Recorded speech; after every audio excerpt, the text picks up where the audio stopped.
eles são um sinal que continua falando, piscando, não apenas para o mundo, mas para nós.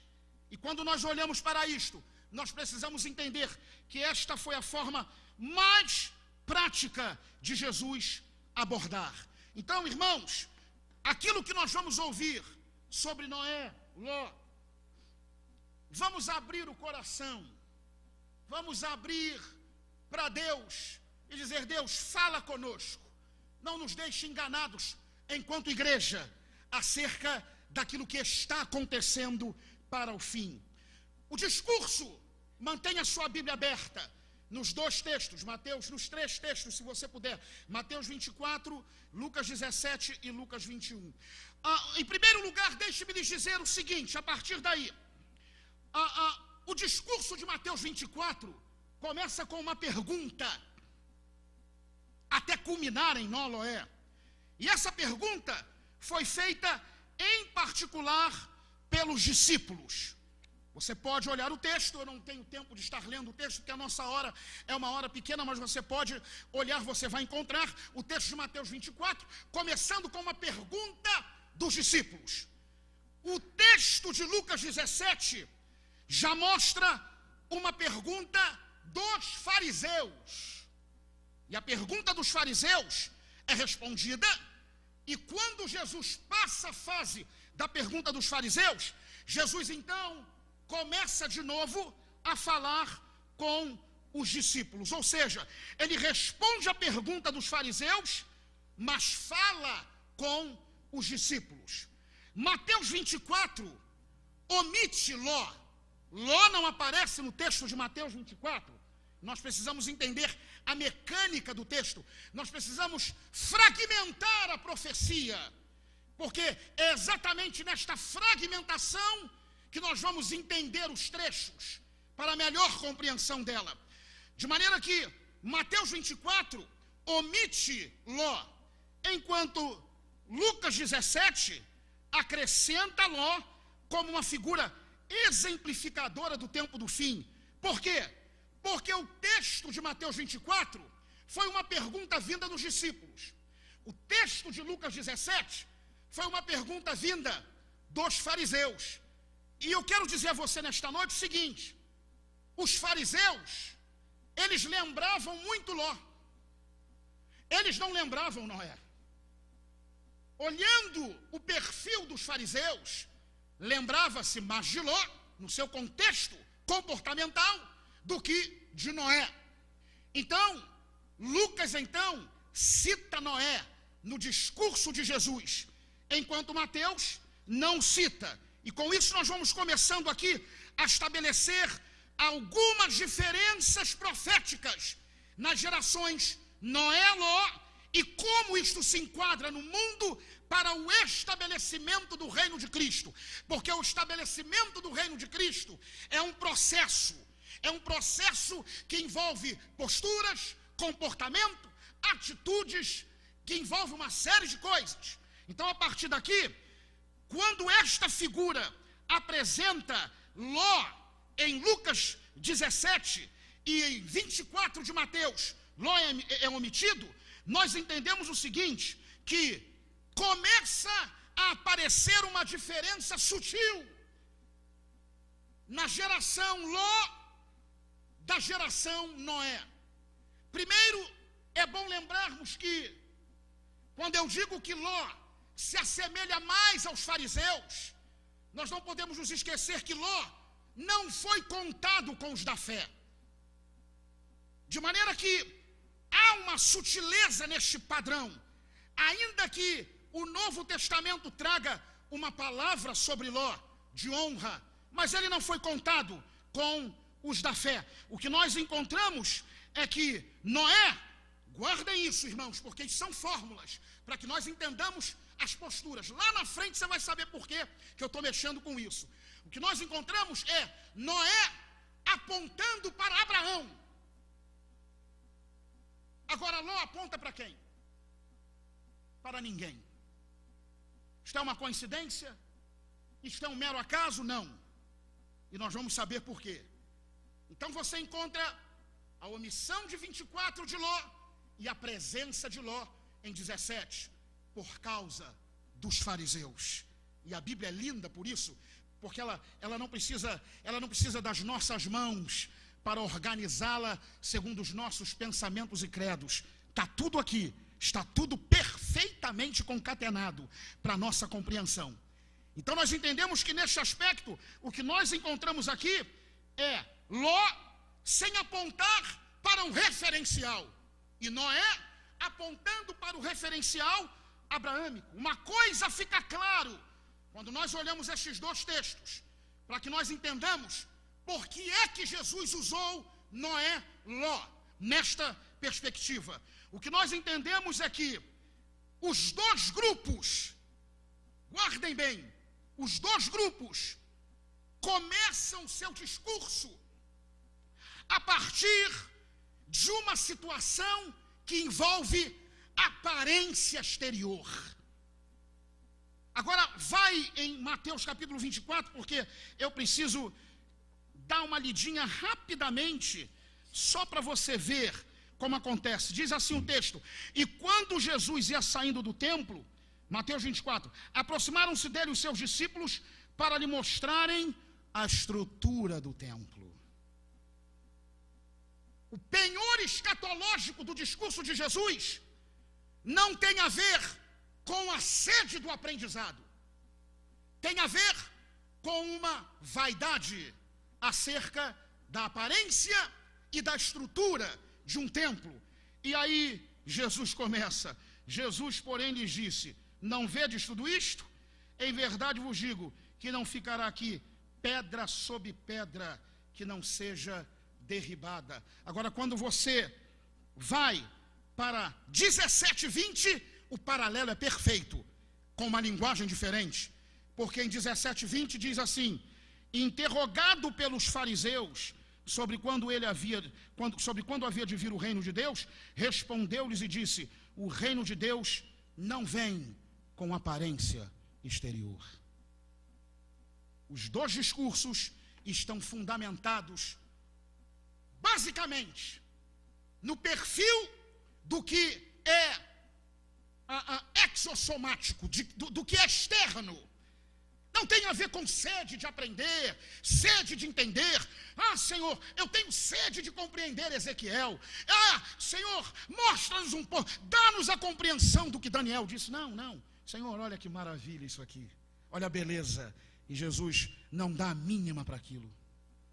Por isso que eu preciso que vocês prestem bem atenção nessa estruturazinha, porque é aqui que está o elo de ligação para nos levar à compreensão comportamental, se nós queremos ser instrumentos de Deus para o estabelecimento do reino de Cristo neste encadeamento profético.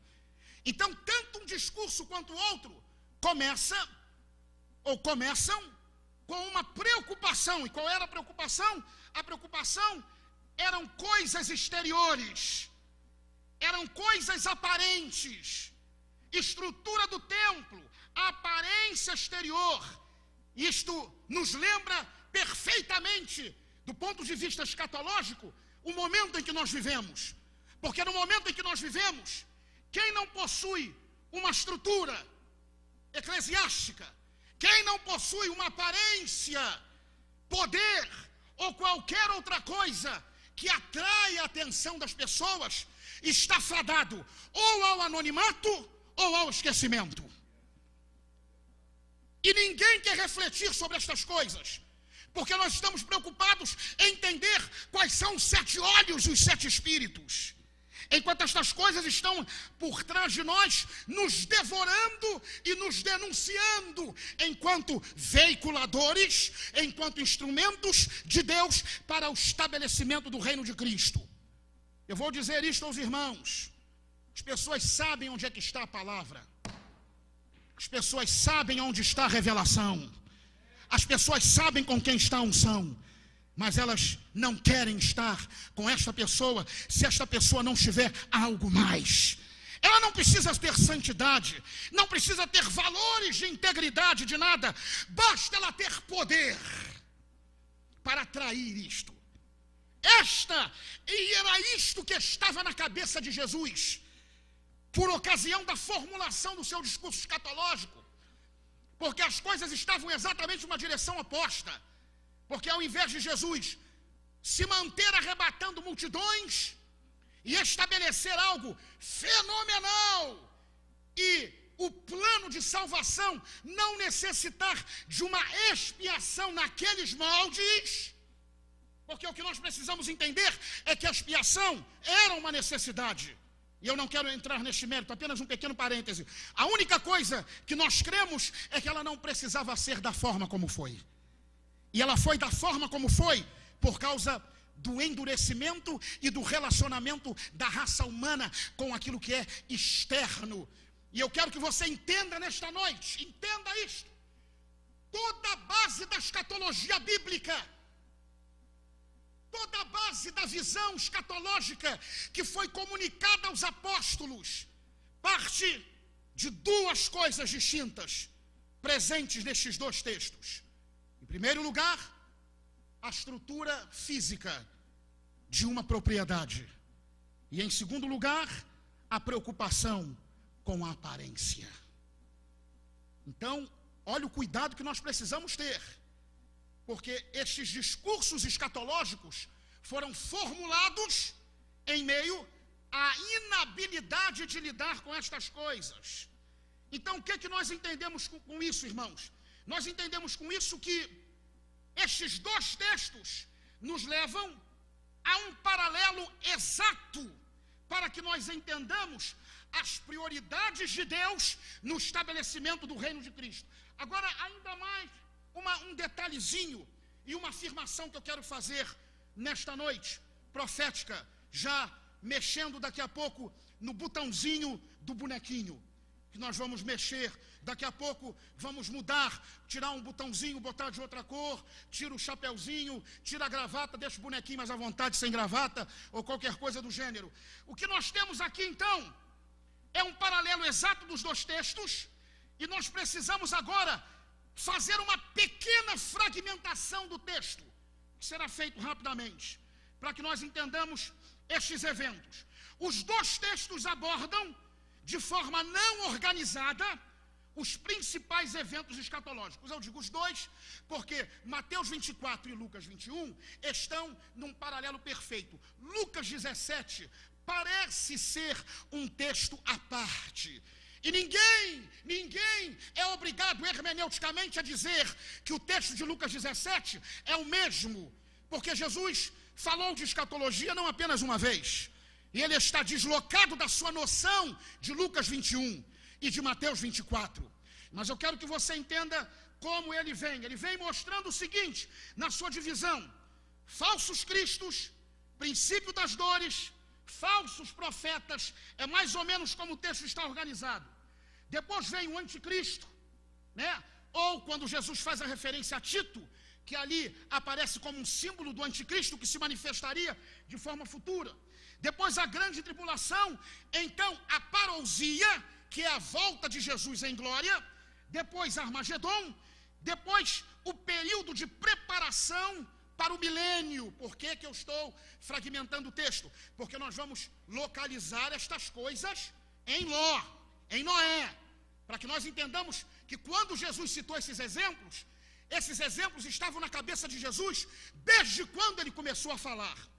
Agora, quando nós mostramos aí o milênio, há então uma manifestação do sol e da lua, das estrelas, que na verdade mostra aí alguns eventos de catástrofes ecológicas, estelares, que nós nos preocupamos achando que isto vai acabar com o planeta. Pelo contrário, o que você vê e lê na movimentação do sol e da lua nada mais é do que a necessidade de Deus mexer nestes astros para preparar a terra para o milênio. Porque o milênio, os 1000 anos de paz, com a terra, com as características que Isaías dá no capítulo 65, não pode ter o sol e a lua como sendo os dois astros principais da terra, se movimentando na mesma trajetória, lunar ou solar. Então, é necessário que haja uma alteração no comportamento lunar e solar como preparação para o milênio. Por isso é que quando Jesus fala sobre isto, sobre o evento do sol, o evento da lua, ele imediatamente vai e fala sobre a parábola da figueira. E quando ele fala sobre a parábola da figueira, ele faz algo muito interessante, porque ele diz o seguinte, no versículo de número 32, no versículo de número Mateus, livro de Mateus, venha no livro de Mateus, capítulo 24, que é o nosso paralelo. Capítulo 24, 32, ele diz assim, prestem bem atenção nisto: aprendei, pois, esta parábola da figueira. Quando já os seus ramos se tornam tenros, brotam folhas, sabeis que está próximo o verão. Quando nós olhamos esta profecia, Jesus diz esta palavra imediatamente depois de falar sobre estas catástrofes lunares, solares, e depois a sua manifestação. E aí então ele fala de um verão que estaria próximo. Agora eu quero que você venha comigo para fragmentar esta palavra, porque se eu fragmentar esta palavra, eu vou entender o que é que Jesus está dizendo, o que é que ele está falando, e aí nós vamos ver como o reino se manifesta. Em primeiro lugar, o texto fala da figueira. Então nós temos que fragmentar a partir do aparecimento da figueira, que é Israel no meio das nações. Vou mexer no botãozinho do boneco. Quando a Bíblia nos manda olhar para a figueira, nós temos que ter em mente que a Bíblia está nos mandando olhar para a figueira na sua forma mais rústica, até que algo aconteça com ela. Enquanto nada aconteceu com ela, ela não deixa de ser uma figueira. Isso não fala de Israel na sua terra, isto fala de Israel pelas nações. É a figueira rústica. Então, muita gente escreveu dizendo, olhai para a figueira. O olhar da figueira aconteceu em 48, não. Vou dizer a você quando aconteceu a figueira em 48. Agora diz o seguinte, olhai para a figueira, depois que você contemplar a figueira, olha para a figueira, onde é que a figueira está? Está lá. Onde é que a figueira estava? A figueira estava espalhada pelo mundo. Agora diz assim, quando os seus ramos, quando esta figueira começa a mostrar alteração nos seus ramos, então é o momento em que o retorno de Israel começa para a sua terra. Neste momento, os ramos começam a manifestar o retorno da nação. Número 3, aí diz o texto, quando os seus ramos, nós estamos fragmentando a profecia, quando diz, quando os seus ramos se tornarem o quê? Tenros. Aí é 1948. Aí é quando Israel foi organizado como nação. Um versículo tão pequenininho, mas olha como ele se situa na história, quando ele é fragmentado profeticamente. Então, quando a Bíblia manda olhar para o dado tenro dos ramos, então sim, eu estou lidando com Israel, com a sua organização. Número 4, fragmentando a profecia, aí diz, quando eles se tornam tenros e brotam folhas, que é exatamente o período da tecnologização de Israel e a sua postura como nação preparada para o combate, preparada para sobreviver economicamente, belicamente, socialmente dentro do mundo. Aí o texto diz assim, está próximo o verão. O texto não diz, o verão chegou. E este verão, que para muitos parece ser o arrebatamento, eu quero aqui mudar um botãozinho do bonequinho de lugar. Este verão não é o arrebatamento. Este verão que está próximo é o verão do milênio. Porque o verão, a sua plenitude, fala de sol, abundância.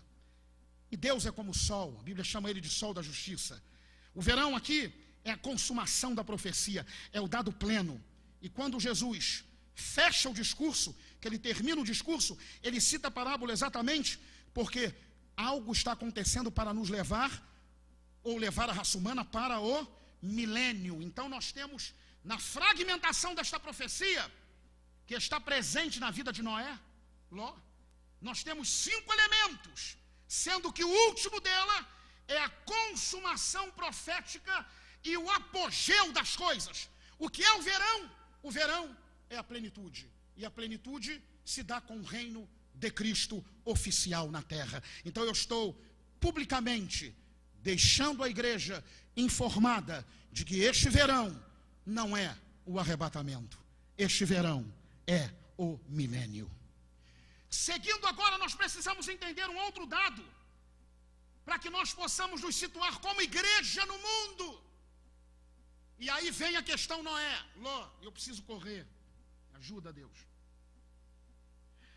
Que é uma coisa interessante que está presente num texto que nos mostra o seguinte, Lucas 21, 29, na linguagem de Lucas, há um desmistificamento de Israel enquanto alvo principal de todas as coisas.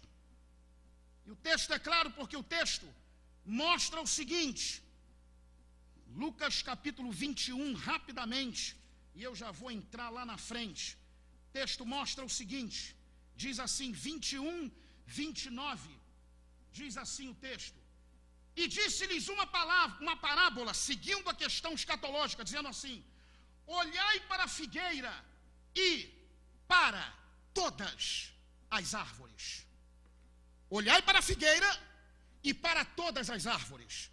Ou seja, a figueira assume uma posição de destaque, porque Israel demarca no seu comportamento e o oriente das coisas que referem ao fim dos tempos. Mas manda que os nossos olhos estejam voltados, não apenas para Israel, mas para todas as árvores, que vem a igreja e as nações. E eu pergunto nesta noite, por que os nossos olhos estão muito mais voltados só para Israel e para o mundo, do ponto de vista escatológico? Por que é que os nossos olhos não se voltam mais para nós como igreja, para entendermos o processo de estabelecimento do reino, de maneira que nós precisamos desmistificar isto, que Israel é o relógio do mundo. Israel é o relógio do mundo, é verdade sim, do ponto de vista profético, mas o relógio não é feito só de um ponteiro. O relógio tem um ponteiro que marca a hora, tem um ponteiro que marca minuto, e tem uns ponteiros que marcam segundos. E é aí que se enquadra Israel, as nações e a igreja. Israel é o ponteiro que marca a hora, as nações, o ponteiro que marca os minutos, e a igreja, o ponteiro que marca os segundos, que dá força para o funcionamento daquilo que está movendo. E se a igreja entender a sua função exata neste período escatológico, nesta fase, ela vai errar menos,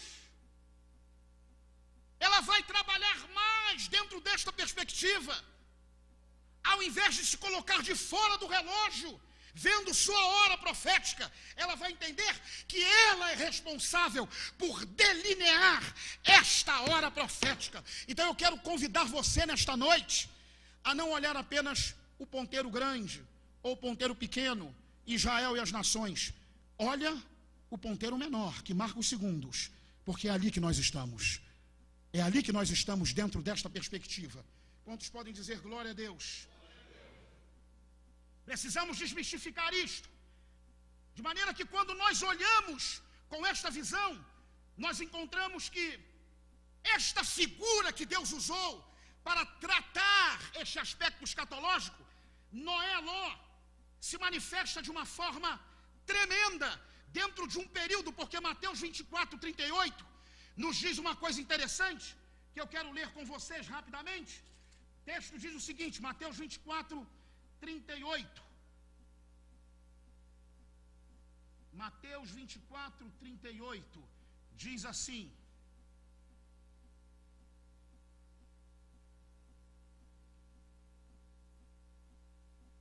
(24, 38) diz assim: porquanto assim como nos dias anteriores ao dilúvio, guardem isso, a ênfase de Jesus estava nos dias anteriores e não na consumação das coisas. Olhem bem, irmãos, venham comigo. Vocês não vão me ouvir falar sobre coisas polêmicas. Eu preciso que vocês entendam a revelação aonde ela está, porque ela vai mexer na nossa visão escatológica enquanto igreja, e não enquanto seminaristas ou alunos. O texto diz o seguinte: bebiam, casavam-se, davam-se em casamento, até o dia em que Noé entrou na arca, e não perceberam. E o texto diz assim: porquanto, assim como nos dias anteriores ao dilúvio. Nós precisamos tirar um pouco o nosso foco do que vai acontecer lá na frente e retornar o nosso foco para o que está acontecendo agora. Os irmãos estão entendendo? Quando vocês, eu tenho mais alguns minutos, quando vocês ouvirem sobre Noé e Ló nesta perspectiva comportamental, entendam que isto está baseado no fato de que Jesus deu ênfase aos dias anteriores, quando resolveu tomar Noé e Ló, para fechar este discurso. Logo, a figura de Noé aparece como uma recapitulação de tudo que Jesus disse, numa tentativa de transformar palavras em figuras. Bom, eu já disse a vocês muita coisa. Talvez o que eu disse a vocês não vai ficar bem guardado, mas se o que eu disse a vocês sobre o fim dos tempos não ficar guardado em termos de palavras, eu vou esclarecer isso para vocês de outra maneira. Se o que eu disse ainda não está claro acerca do fim, acerca do futuro e como vocês estarão, não é apenas como eles estarão, porque a nossa preocupação escatológica é sempre como eles estarão. Ok, pastor, desculpa. A preocupação na maioria das vezes é como eles estarão. Como vai estar Israel, como vai estar as nações, o Armagedon, e agora como nós estaremos. Jesus disse então o seguinte: então olhem aqui o que eu vou dizer para vocês. Vocês se lembram de Noé e Ló? Perdão, vocês se lembram de Noé e Ló? Lembram-se de Noé e Ló? Pois então, será exatamente daquele jeito. Tudo o que eu disse precisa ser compreendido a partir do que aconteceu antes. Porque se acontecer antes da forma certa, nós vamos conseguir resolver muitos problemas escatológicos no futuro. Então Jesus traz Noé e Ló. E eu quero que vocês entendam o seguinte: não é apenas o que vocês ouvem, mas quando eu falo para vocês de Noé e Ló, eu estou me referindo a como